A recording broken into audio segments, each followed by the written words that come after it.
ମୁଁ ପ୍ରଦ୍ୟୁମ୍ନ କୁମାର ଦାସ, ସନାତନୀ କେଶରିଆ ହିନ୍ଦୀ ବାହିନୀର ବରିଷ୍ଠ ସଦସ୍ୟ। ଗୋମାତାକୁ ରାଷ୍ଟ୍ର ମାନ୍ୟତା ଦାବି ବର୍ତ୍ତମାନ ଯେଉଁ ଆନ୍ଦୋଳନ ଅନୁଷ୍ଠାନ କରାଯାଇଛି, ଦେଖନ୍ତୁ ବହୁତ ଦିନ ଧରି ଗୋମାତା ଯେଉଁଭଳି ଭାବରେ ଚୋରାଚାଲାଣ ହେଉଛି ଆଉ ତାଙ୍କ ଉପରେ ଯେଉଁଭଳି ଭାବରେ ନିର୍ଯାତନା ହେଉଛି, ଏ ବାବଦରେ ପ୍ରଶାସନ ମଧ୍ୟ ନୀରବ ରହୁଛି।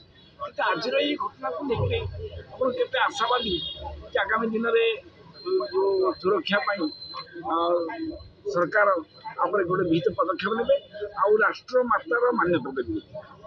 ଏଇଥିପାଇଁ ବର୍ତ୍ତମାନ ଯେଉଁ ସରକାର ଡବଲ ଇଞ୍ଜିନ ସରକାର, କେନ୍ଦ୍ରରେ ମଧ୍ୟ ବିଜେପି ସରକାର, ରାଜ୍ୟରେ ମଧ୍ୟ ବିଜେପି ସରକାର ଏବଂ ନିଜେ ମୁଖ୍ୟମନ୍ତ୍ରୀ ଜଣେ ଗୋସେବକ ଥିଲେ ବିଧାୟକ ହେବା ପୂର୍ବରୁ।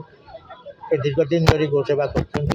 ଗୋଚାଳନ ବନ୍ଦ ପାଇଁ ତାଙ୍କର ବହୁତ କାମ ସେ କରୁଛନ୍ତି ଏବଂ ବିଗତ 24 ବର୍ଷ ସରକାର ମଧ୍ୟରେ ଆ ଉପରେ କୌଣସି ତତ୍ପରତା ପ୍ରକାଶ ପାଇନି। ଆମେ ବାରମ୍ବାର ବିଭିନ୍ନ ସମୟରେ ଯାଇକି ସେମାନଙ୍କୁ ନିବେଦନ କରିଥିଲୁ, ସେ କର୍ଣ୍ଣପାତ କରିନଥିଲେ। କିନ୍ତୁ ବର୍ତ୍ତମାନ ସରକାର ଯାହା ହଉ ଟିକେ ସଚେତନତା ବଢ଼ିଛି। ବିଭିନ୍ନ ଜାଗାରେ ଗୋଚାଳନକାରୀକୁ ଧରା ହେଉଛି, ଗୋମାଂସକୁ ଜବତ କରାହେଉଛି ଏବଂ ଗୋଟେ ସରକାର କ୍ରିୟାଶୀଳ ଅବସ୍ଥାରେ ଅଛି, କିନ୍ତୁ ଏହା ସମ୍ପୂର୍ଣ୍ଣ ନୁହେଁ। କିନ୍ତୁ ଏହା ଯେଉଁ ବିଗତରେ ପୋଲିସ ପ୍ରଶାସନ ଯେଉଁଭଳି ଭାବରେ ତାର ନିରବତା ଅବଲମ୍ବନ କରୁଥିଲା, କୌଣସି ଜାଗାରେ ନିଜେ ମଧ୍ୟ ଛାଡ଼ିବାକୁ ବାଧ୍ୟ ହେଉଥିଲା। କିନ୍ତୁ ଆପଣ ଲାଗୁଛି ଶୁଣନ୍ତୁ, ଆଗରୁ ପୋଲିସ ପ୍ରଶାସନିକ ତେଣୁ ସେ ଚାପ ଭିତରେ ସେମାନଙ୍କ ଭିତରେ ମଧ୍ୟ କିଛି ଅସାଧୁ ପୋଲିସ ଅଛନ୍ତି।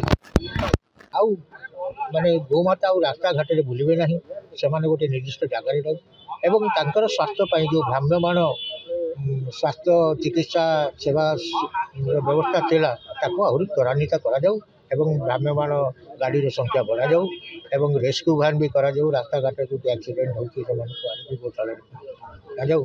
ଏଇଟା ଆମର ସନାତନୀ କେଶରିଆ ହିନ୍ଦୁ ବାହିନୀ ପକ୍ଷରୁ ବାରମ୍ବାର ଦାବି ହୋଇଆସିଛି ଏବଂ ଏଥିପାଇଁ ଆମେ ଆମର ଅନଶନରେ ବସିଛୁ।